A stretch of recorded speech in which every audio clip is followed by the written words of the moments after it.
कुछ लोगों को एक कैटेगरी से नवाजा जाता है कि भाई ये लोग सीधे हैं, ये शर्मीले हैं, ये कम बात करना चाहते हैं, यार ये व्यक्ति शर्मीला है। और एक उसे पॉजिटिव एस्पेक्ट के नाम से माना जाता है कि भाई यहाँ अगर कोई व्यक्ति शर्मीला है, सीधा है, तो भाई वो एक पॉजिटिव, एक अच्छी क्वालिटी है आपकी पर्सनैलिटी की। आपको क्या लगता है कि ये बात कहाँ तक उचित है और लोग शर्मीले या अपने अंदर ही रहने वाले, कम बातचीत करने वाले लोगों में क्यों शामिल हो जाते हैं, और ऐसे लोगों को क्या करना चाहिए, आज ये बात करने की कोशिश करते हैं। क्योंकि इस वीडियो में मैं कुछ ऐसे रहस्योद्घाटन करूंगा जो शायद आपको लगे कि नहीं यार ये तो कुछ ज्यादा हो रहा है, लेकिन वो सत्य है। जितना मैंने महसूस किया, जितना मैंने समझा कि आखिर व्यक्ति शर्मीला होता क्यों है, शाइनेस क्यों होती है व्यक्ति में, कि ही शाय, शी शाय, वो ज़्यादा घुलती मिलती नहीं है, वो ज़्यादा घुलता मिलता नहीं है, ऐसा क्यों लोगों के बारे में बोला जाता है, और अल्टीमेटली उनकी मेंटेलिटी या जो उनका मेंटल लेवल है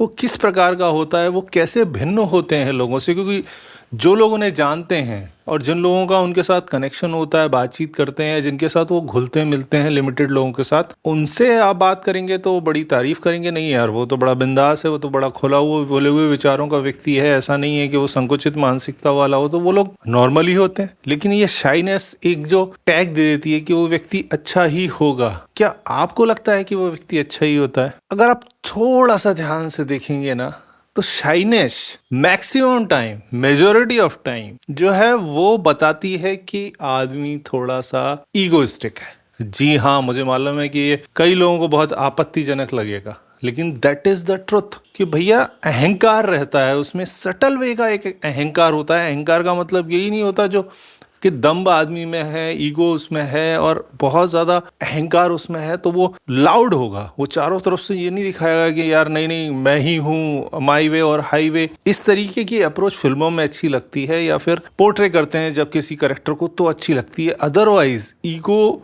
अलग अलग फॉर्म में, अलग अलग तरीके से, अलग अलग लोगों में पाया जाता है। तो शाइनेस भी उसका एक डायमेंशन है, वो एक सटल सटल ईगो है जो कि चैलेंज नहीं होना चाहता। एक व्यक्ति को लगता है कि यार मैं बड़ा हूं, मैं विशेष हूं, लेकिन मेरी चीजों को लोग नहीं समझ रहे। और जो लोग, जिन लोगों के साथ वो मिक्सअप रहता है, परिवार वाले हों, उसके चुनिंदा दोस्त हों, वहां पे वो जानता है कि यार मेरे ईगो को यहाँ सेटिस्फेक्शन मिलता है कि ये लोगों से मेरी कोई कोई ऐसा चैलेंज नहीं करता मेरे ईगो को। मैं जानता हूँ ये क्या अप्रोच है इन लोगों की। लेकिन जब भी नए लोगों की बात की जाए, नए लोगों से मिलने की बात की जाए, तो उसका ईगो चैलेंज होता है। उसे नहीं मालूम सामने वाला कैसे रिएक्ट करेगा, उसके ईगो को सेटल होने देगा कि नहीं होने देगा, उसको वो प्रोटोकॉल मिलेगा कि नहीं मिलेगा, वो रिस्पॉन्स मिलेगा कि नहीं मिलेगा, वो रिस्पेक्ट मिलेगा कि नहीं मिलेगा, वो ईगो उसका समाप्त ना हो जाए, उस ईगो को चैलेंज ना मिले। इस वजह से आदमी के अप्रोच पैदा करता है कि भाई मैं शर्मीला स्वभाव का हूँ, मैं अपने में रहना चाहता हूँ, मैं ज़्यादा लोगों के साथ मिक्सअप नहीं होना चाहता। वो ज़्यादा लोगों के साथ मिक्सअप नहीं होना चाहता, वो नए लोगों के साथ मिक्सअप नहीं होना चाहता। एक्चुअल प्रॉब्लम ये होती है शाइड पीपल के साथ कि वो नए लोगों के साथ मिक्सअप नहीं होना चाहते। पुराने लोग जिनको वो जानते हैं, जहाँ पे उनके ईगो को कोई चैलेंज नहीं कर रहा, उनका ईगो सेट हो चुका है पूरी तरीके से। वो सटल्ड ईगो बोल रहा हूँ मैं, लाउड ईगो नहीं, वो सटल्ड ईगो जो है वो सेट हो चुका है। उन लोगों से उसे कोई परेशानी नहीं दिखाई देती, कोई चैलेंज नहीं दिखाई देता, कोई फाइट नहीं मिलता उन लोगों के साथ। उसके ईगो को, उसकी अप्रोच को वो लोग समझते हैं और उनकी अप्रोच को ये व्यक्ति समझता है। इस वजह से वो तारतम्य बना रहता है, तो शाइनेस जैसी कोई समस्या नहीं आती। लेकिन नए एनवायरनमेंट में, नए लोगों के साथ उसको वो प्रॉब्लम होना शुरू हो जाती है कि यार अब मेरा ईगो को क्या करूँगा मैं, मुझे कहाँ से कौन सी बोल आने वाली है मुझे नहीं मालूम। तो उसका ईगो जो है वो उसको चैलेंज करता है और वो डिससेटिस्फैक्शन से रूल होने लगता है कि नहीं यार मेरा ईगो यहाँ पे अब वो फड़फड़ाने लगेगा। उसको हो सकता है लोग बाग नकार दें, हो सकता है उसकी उपेक्षा की जाए। इस वजह से लोग बाग एक अपने शेल में रहना पसंद करते हैं, क्योंकि उस शेल में उनका वो सटल ईगो सेटिस्फाइड रहता है। इसी वजह से जब भी आपको लगे कि यार ये व्यक्ति शाइड है या आपके अंदर ये दुराव आना चालू हो रहा है, कुछ लोगों को छोड़ देते हैं। Exceptions are everywhere in every segment. मानव मस्तिष्क को, उसके व्यवहार को संपूर्ण रूप से कैटेगराइज करना तो लगभग असंभव है। तो कुछ लोगों को छोड़ देते हैं, वो लोग किसी और वजह से संकोची प्रवृत्ति के होते हैं और शर्म हया जैसे नारी का एक गहना होती है, भाई उसको इससे मत जोड़िए। वो एक अलग विषय है, उस पर कभी और चर्चा करेंगे।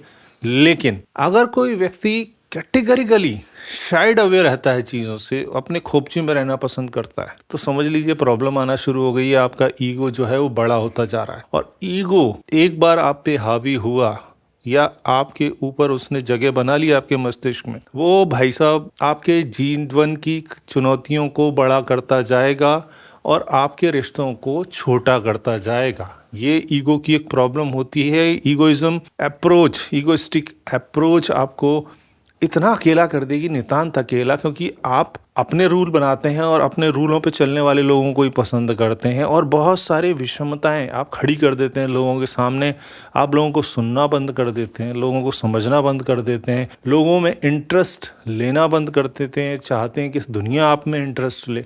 तो बहुत सारी विषमता तरह तरह की आपके मन में आने लगेगी, आपकी पर्सनैलिटी पे छाने लगेगी, जिससे आप दुनिया की नज़रों में एक विचित्र व्यक्ति बन जाएंगे, एक पावरफुल व्यक्ति बन जाएंगे जिसके साथ कोई नहीं रहना चाहता, एक पावर सोर्स बन जाएंगे। तो भैया ऐसे विश्व वाले अवयवों को, अहंकार को, ईगो को, दंभ को अपने अंदर जगह ना बनाने दें।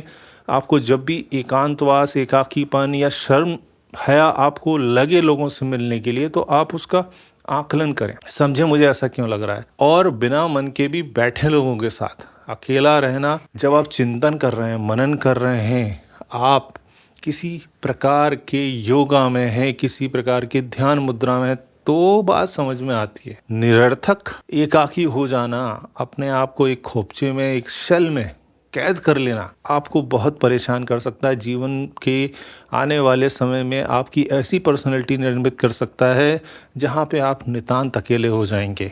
तो इन चीज़ों को झट से ही मॉनिटर करें, मार्क करें और उनको स्टॉप करें। इन सारे अवयवों को अपनी पर्सनैलिटी में आने से इस जहर भरे अवयव को समाप्त करें, निकाल दें। तभी आप एक अच्छी पर्सनैलिटी के मालिक बनेंगे, आप लोकप्रिय पर्सनैलिटी के मालिक बनेंगे और सफलता के मार्ग पे आगे बढ़ेंगे।